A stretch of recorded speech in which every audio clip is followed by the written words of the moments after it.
Hi friends, అందరికీ నమస్కారం.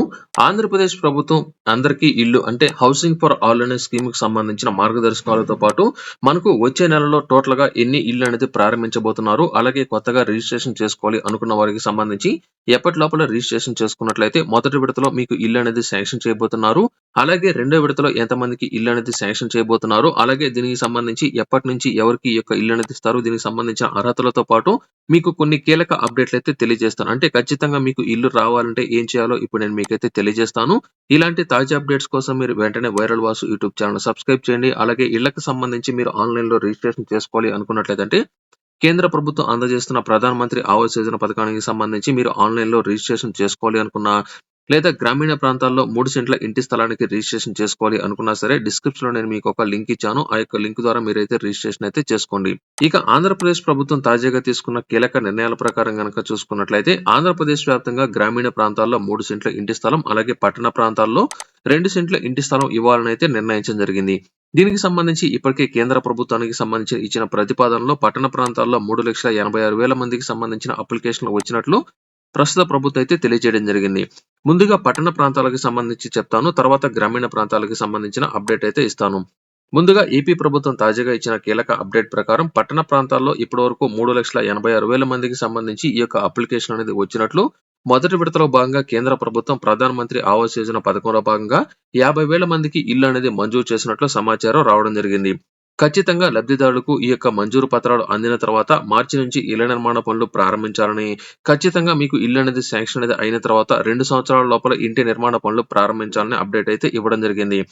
సొంత ఇంటి కోసం పేదలు ఎవరైతే ఈ యొక్క దరఖాస్తులు అనేది పెట్టుకుని ఉన్నారో అటువంటి వారందరికీ పురపాలక సంఘాలు అలాగే పట్టణాభివృద్ధి సంస్థల్లో ఇల్లు మంజూరు కోసం దరఖాస్తు అనేది అధిక మొత్తంలో వచ్చినట్లు డిసెంబర్ నెల నుంచి ఈ యొక్క దరఖాస్తులు అనేది తీసుకోగా ఇప్పటివరకు 3,86,000 మందికి సంబంధించి వినతులు వచ్చినట్లు అర్హులను ఇంకా దరఖాస్తులు తీసుకునే దానికి అవకాశాన్ని అయితే కల్పించబోతున్నారు. ఇప్పటికే వివిధ దశల్లో లబ్ధిదారులకు సంబంధించిన వెరిఫికేషన్ కూడా ప్రారంభించినట్లు తప్పనిసరిగా మార్చి నెల చివరాఖరు లోపల ఈ యొక్క గడువు అనేది ముగుస్తున్నట్లు సమాచారం రావడం జరిగింది. అంటే మార్చి నెల చివరాఖరు లోపల తప్పనిసరిగా ఇంకెవరైనా సరే కొత్తగా అప్లై అనేది చేసుకోవాలి అనుకున్నట్లయితే మార్చి నెల చివరాఖరు లోపల ఈ యొక్క పథకానికి మీరైతే అప్లై చేసుకోవచ్చు. ప్రధాన మంత్రి ఆవాస్ యోజన 2.0 కింద మార్చి నుంచి ఈ యొక్క ఇళ్ల నిర్మాణ పనులు ప్రారంభించబోతున్నట్లు, వీటిలో ఇంటి నిర్మాణ స్థలం లేని వారితో పాటు సొంత స్థలం ఉండి ఇల్లు కట్టుకోవాలి అనుకున్న వారికి సంబంధించిన దరఖాస్తులు కూడా ఉన్నట్లు తెలియజేయడం జరిగింది. ప్రధాన మంత్రి ఆవాస్ యోజన కింద కేంద్ర ప్రభుత్వం విడతల వారీగా ఇల్లు అనేది మంజూరు చేస్తున్నట్లు పురపాలక సంఘాలు పట్టణాభివృద్ధి సంస్థలో ఇళ్ల నిర్మాణానికి గాను మొదటి విడతలో భాగంగా కేంద్ర ప్రభుత్వం ఇప్పటికే ఆంధ్రప్రదేశ్ కు 50,000 గృహ నిర్మాణాలను మంజూరు చేసినట్లు తెలియజేయడం జరిగింది. లబ్ధిదారుల ఎంపిక ఇప్పటికే దాదాపుగా పూర్తయినది అయినట్లు ఈ యొక్క 50,000 మందికి సంబంధించే కాదు ఇప్పటివరకు అప్లై చేసుకున్న వారందరికీ సంబంధించి ఎలిజిబిలిటీ వచ్చిన వారందరికీ సంబంధించిన లిస్ట్ అనేది ఇప్పటికే కేంద్రానికి పంపినట్లు, ఇందులో మొదటి విడతలో భాగంగా 50,000 మందికి సంబంధించి ఎలిజిబిలిటీ అనేది వచ్చి మొదటి విడతలో వారికి ఇల్లు అనేది అయితే శాంక్షన్ చేయడం జరిగింది. వీరందరికీ సంబంధించి మార్చి నెల మొదటి వారం నుంచి ఇళ్ల నిర్మాణ పనులు ప్రారంభించుకునే విధంగా ఏపీ ప్రభుత్వం చర్యలు అయితే చేపట్టబోతోంది. ఇది పట్టణాలకు సంబంధించి. అలాగే మనకు ఏపీ ప్రభుత్వం తాజాగా ఒక అప్డేట్ అయితే ఇవ్వడం జరిగింది. ఏపీ ప్రభుత్వం తాజాగా హౌసింగ్ ఫర్ ఆల్ అంటే అందరికీ ఇల్లు పథకంలో భాగంగా గ్రామీణ ప్రాంతాల్లో 3 సెంట్ల ఇంటి స్థలం, అలాగే పట్టణ ప్రాంతాల్లో 2 సెంట్ల ఇంటి స్థలం ఇవ్వాలని ఏపీ ప్రభుత్వం ఈ యొక్క మార్గదర్శకాలు అయితే జారీ చేయడం జరిగింది. ఎన్నికల సమయంలో ఇచ్చిన హామీలో భాగంగా ఈ యొక్క పథకానికి సంబంధించిన ఆర్డర్ అయితే ఇవ్వగా దీనికి సంబంధించిన అప్డేట్ కనుక చూసుకున్నట్లయితే ఏజెన్సీల ద్వారా ఇల్లు అనేది నిర్మించబోతున్నట్లు, స్థలం లేదా ఇల్లు అనేది పొందిన వారికి సంబంధించి 5 సంవత్సరాల తర్వాత వారికి హక్కులు కల్పించే విధంగా ఈ యొక్క చర్యలైతే చేపట్టబోతున్నారు. ఇప్పటికే దీనికి సంబంధించి చూసుకున్నట్లయితే రూరల్ ప్రాంతాల్లో 3 సెంట్ల ఇంటి స్థలం అనేది ఇవ్వడంతో పాటు అర్బన్ ప్రాంతాల్లో 2 సెంట్ల ఇంటి స్థలం అనేది ఇచ్చే విధంగా చర్యలైతే చేపట్టడం జరిగింది. దీనికి సంబంధించి కొంత ఇన్ఫర్మేషన్ అనేది ఇవ్వడం జరిగింది. అయితే దీనికి సంబంధించిన ఎలిజిబిలిటీ కూడా తెలియజేశారు. అంటే ఎవరికి 3 సెంట్ల ఇంటి స్థలం ఇవ్వబోతున్నారు, అలాగే ఎవరికి 2 సెంట్ల ఇంటి స్థలం ఇవ్వబోతున్నారు అనే దానికి సంబంధించి తప్పనిసరిగా లబ్ధిదారుడు బీపీఎల్ కార్డు అంటే రేషన్ కార్డు అనేది కలిగి ఉండాల్సి ఉంటుంది. ఎవరైతే సంబంధిత రేషన్ కార్డులో కుటుంబ సభ్యులు అందరికీ సంబంధించి ఈ యొక్క రూల్స్ అయితే వర్తింప చేయడం జరుగుతుంది. తప్పనిసరిగా రేషన్ కార్డులో వారి యొక్క పేరు అనేది నమోదు అనేది అయి ఉండాల్సి ఉంటుంది. అలాగే బెనిఫిషియరీ తప్పనిసరిగా వారికి గతంలో హౌస్ గానీ లేదా ఇల్లు అనేది వారి పేరు మీద ఎటువంటిది అయితే ఉండకూడదు. వారి పేరు మీదే కాదు ఆ యొక్క రేషన్ కార్డులో ఎవరి పేరు మీద ఇల్లు కానీ లేదా ఇంటి స్థలం అనేది అయితే ఉండకూడదు. అలాగే ఈ యొక్క బెనిఫిషరీకి సంబంధించి అంటే మనకు ఎవరికైతే 3 సెంట్లు లేదా 2 సెంట్లు ఇంటి స్థలం కావాలి అనుకుంటున్నారో వారికి సంబంధించి మాత్రమే ఈ యొక్క రూల్స్ అనేది తప్పనిసరిగా ఈ యొక్క రేషన్ కార్డులో ఎవరికైతే పేర్లు అనేది ఉన్నాయో ఈ యొక్క రేషన్ కార్డులోని ప్రతి లబ్ధిదారుడికి సంబంధించి ఆధార్ నంబర్ అనేది లింక్ అనేది అయి ఉంటుంది కాబట్టి ఈ యొక్క ఆధార్ కార్డ్ నంబర్ ద్వారా తప్పనిసరిగా లబ్ధిదారులకు సంబంధించి వారి దగ్గర ఉన్న వివరాల ఆధారంగా వారి పేరు మీద ఇల్లు గానీ లేదా ఇంటి స్థలం గానీ అంటే ఒక్క సెంటు స్థలం అనేది మీ పేరు మీద ఉన్నా కూడా ఈ యొక్క పథకానికి మీకు ఎలిజిబిలిటీ అనేది రాదు. అంటే ఎలిజిబిలిటీ అయితే రావడం జరుగుతుంది. ఖచ్చితంగా లబ్ధిదారులు అందరికీ సంబంధించి వారి పేరు మీద ఎటువంటి ఇల్లు కానీ లేదా ఇంటి స్థలం అనేది ఉండకూడదు. లేదా వీటికి సంబంధించిన స్థలం కూడా ఉండకూడదు. అలాగే బెనిఫిషియరీ తప్పనిసరిగా ఎలిజిబిలిటీ అనేది రావాలంటే వారికి సంబంధించి గతంలో ఎటువంటి ఇంటి స్థలం గాని లేదా ఇంటి పట్టా అనేది వారి పేరు మీద అయితే జారీ అనేది అయి ఉండకూడదు. అలాగే గతంలో ఈ యొక్క సెంట్రల్ గవర్నమెంట్ నుంచి కానీ లేదా స్టేట్ గవర్నమెంట్ నుంచి వారికి ఎటువంటి ఇల్లు అనేది అయితే శాంక్షన్ అనేది అయితే అయి ఉండకూడదు. అలాగే వారికి సంబంధించి అంటే రేషన్ కార్డులో వారికి సంబంధించిన టోటల్‌గా అంటే రేషన్ కార్డ్ మొత్తాన్ని ఒక యూనిట్‌గా తీసుకుంటారు కాబట్టి ఈ యొక్క రేషన్ కార్డులో అందరికీ కలిపి టోటల్‌గా 5 ఎకరాల మెట్ట భూమి గాని లేదా వారికి సంబంధించి 2.5 ఎకరా కన్నా మాగాని అనేది అయితే ఎక్కువగా ఉండకూడదు. తప్పనిసరిగా రేషన్ కార్డ్ మొత్తాన్ని ఎక్కువగా తీసుకుంటారు కాబట్టి రేషన్ కార్డ్ మొత్తానికి ఈ యొక్క రూల్స్ అనేది వర్తింప చేయడం జరుగుతుంది. అలాగే ఇక్కడ చూసుకున్నట్లయితే ఆధార్ కార్డ్‌కి సంబంధించిన అప్డేట్ కూడా ఇవ్వడం జరిగింది. ఆధార్ కార్డ్‌కి సంబంధించి తప్పనిసరిగా ఆధార్ కార్డ్‌లో ఉన్న వివరాలకు సంబంధించి వారి యొక్క అడ్రెస్‌ని బట్టి మాత్రమే వారు ఏదైతే అడ్రెస్‌లో ఉంటారో ఆ యొక్క అడ్రెస్‌కి సంబంధించి దగ్గరలో ఏదైతే ఖాళీ స్థలాలు ఉన్నాయో అక్కడ మాత్రమే మీకు ఇంటి స్థలం అనేది అయితే కేటాయించడం జరుగుతుంది. ఉదాహరణకు మీ యొక్క ఆధార్ కార్డ్ అడ్రెస్ అనేది మీరుంటున్న పల్లెటూరులో ఉండి అలాగే మీరు పట్టణ ప్రాంతాల్లో గనుక ఉన్నట్లయితే అటువంటి వారందరికీ ప్రస్తుతానికి ఈ యొక్క ఇంటికి సంబంధించి ఎలిజిబిలిటీ అనేది అయితే రాకపోవచ్చు. మీ ఆధార్ కార్డ్‌ని తీసుకుంటారు కాబట్టి ఈ యొక్క ఆధార్ కార్డ్‌లో ఎవరైతే అప్లై అనేది చేస్తారో వారికి సంబంధించిన అడ్రెస్ ఎక్కడైతే ఉంటుందో ఆ యొక్క అడ్రెస్‌కి సంబంధించిన ఏరియాలో మాత్రమే మీకు ఇల్లు వచ్చేదానికి ఛాన్స్ అయితే ఉంటుంది.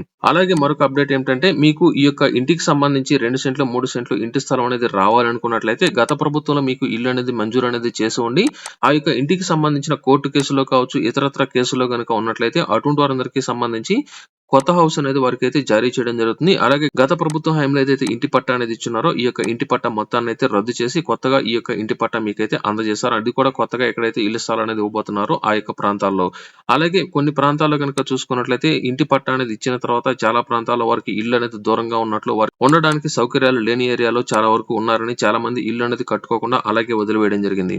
అటువంటి వారందరికీ సంబంధించి కూడా ఇళ్ల పట్టాలనేది క్యాన్సిల్ చేసి ప్రస్తుత ప్రభుత్వం కొత్తగా ఇల్లు అనేది అయితే శాంక్షన్ చేయబోతుంది.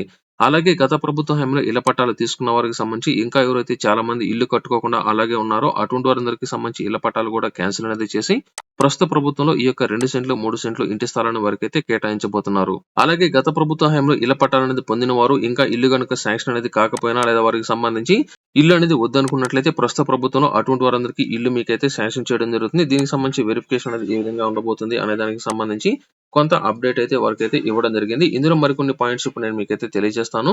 ఈ ప్రస్తుతం ఈ యొక్క 2 సెంట్లు, 3 సెంట్లు ఇళ్ల స్థలాలకు సంబంధించి ఎప్పటి నుంచి రిజిస్ట్రేషన్ ప్రారంభించబోతున్నారంటే ఈ నెలలోనే అయితే ప్రారంభించబోతున్నారు. త్వరలోనే ఈ యొక్క రిజిస్ట్రేషన్ అనేది ప్రారంభించిన తర్వాత వీఆర్ఓలు అలాగే ఆర్ఐల ద్వారా గ్రామాల వారీగా ఎంక్వైరీ అయితే చేయబోతున్నారు. గ్రామ అలాగే వార్డు సభల్లో లబ్ధిదారులకు సంబంధించిన అభ్యంతరాలను అనేది స్వీకరిస్తారు. అంటే మీకు సంబంధించి లిస్ట్ అనేది వచ్చిన తర్వాత లిస్ట్ లో ఏదైనా సరే అభ్యంతరాలు గనుక ఉన్నట్లయితే ఈ యొక్క అభ్యంతరాలను అయితే పరిశీలించడం జరుగుతుంది.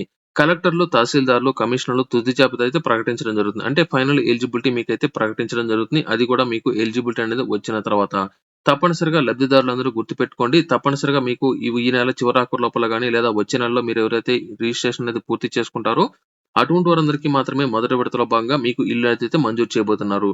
గ్రామ అలాగే వార్డు స్థాయిలో మాత్రమే ప్రస్తుతానికి రిజిస్ట్రేషన్ అనేది తీసుకునేదానికి ఛాన్స్ అయితే ఉంటుంది. అలాగే మీ యొక్క గ్రామంలో మీరు అప్లై అనేది చేసుకున్న తర్వాత మీ యొక్క గ్రామాల్లో ఇంటి స్థలం అనేది తక్కువగా గనుక ఉన్నట్లయితే మీ అధిక మొత్తంలో అప్లికేషన్లు గనుక వచ్చినట్లయితే మీకు పక్క గ్రామాల్లో కూడా ఇల్లు అనేది శాంక్షన్ చేసేదానికి అధిక మొత్తంలో ఛాన్స్ అయితే ఉంది. అది కూడా తప్పనిసరిగా అప్లై చేసుకున్న ప్రతి ఒక్కరికి ఇంటి స్థలం అనేది చూపించాలి కాబట్టి ఈ యొక్క ఇంటి స్థలాలు ఎక్కడెక్కడ ఉన్నాయి అనే దానికి సంబంధించి ప్రస్తుత ప్రభుత్వం అయితే సెర్చ్ అయితే చేస్తోంది. ఇంటి స్థలాలు కుదిరిన వెంటనే లబ్ధిదారులకు సంబంధించి ఎవరైతే అప్లై అనేది చేసుకుంటారో అటువంటి వారందరికీ సంబంధించిన వెంటనే ఈ యొక్క ప్లాట్లు అయితే కేటాయించడం జరుగుతుంది. తప్పనిసరిగా గుర్తుపెట్టుకోండి. మీకు ఈ యొక్క ఇంటికి సంబంధించిన పట్టా అనేది వచ్చిన తర్వాత వెంటనే మీరేం చేస్తారంటే ఈ యొక్క పునాదులు అనేది తీసి బేస్మెంట్ లెవెల్లో ఇల్లు అనేది మీరైతే ముందుగా స్టార్ట్ అనేది చేసేయండి. ఎందుకంటే ఆ తర్వాత రూల్స్ అనేది మారేదానికి ఛాన్స్ కానీ లేదా ఇళ్ల పట్టాలు క్యాన్సిల్ అనేది అయ్యేదానికి కానీ లేదా ఇతరత్ర ప్రాబ్లమ్స్ వచ్చేదానికి ఛాన్స్ అయితే ఉంటుంది కాబట్టి మీరు వెంటనే ఇల్లు అనేది ప్రారంభించుకున్న వెంటనే మీకు ఫాస్ట్ గా అమౌంట్ కూడా ఇచ్చే విధంగా కేంద్ర ప్రభుత్వం చర్యలు అయితే చేపట్టబోతోంది.